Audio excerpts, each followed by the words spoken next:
Nerve impulses, also known as action potentials, travel from the brain or spinal cord to trigger the contraction of skeletal muscles.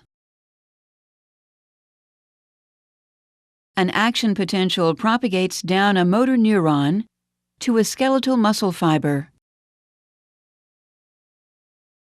The site where a motor neuron excites a skeletal muscle fiber is called the neuromuscular junction.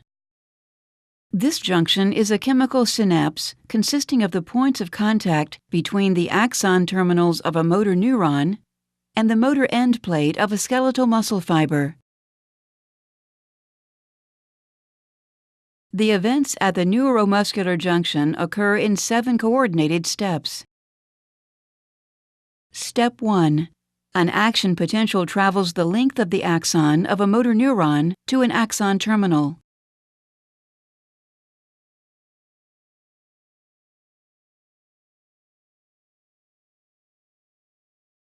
Step 2.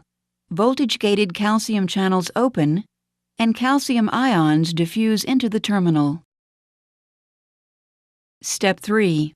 Calcium entry causes synaptic vesicles to release acetylcholine via exocytosis.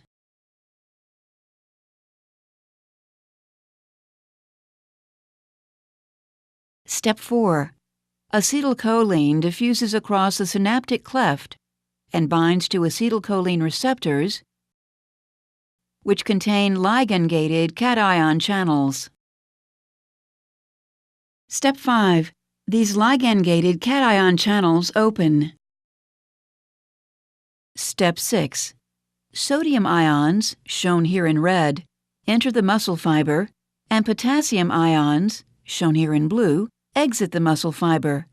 The greater inward flux of sodium ions relative to the outward flux of potassium ions causes the membrane potential to become less negative. Step 7. Once the membrane potential reaches a threshold value, an action potential propagates along the sarcolemma. Neural transmission to a muscle fiber ceases when acetylcholine is removed from the synaptic cleft. This removal occurs in 2 ways.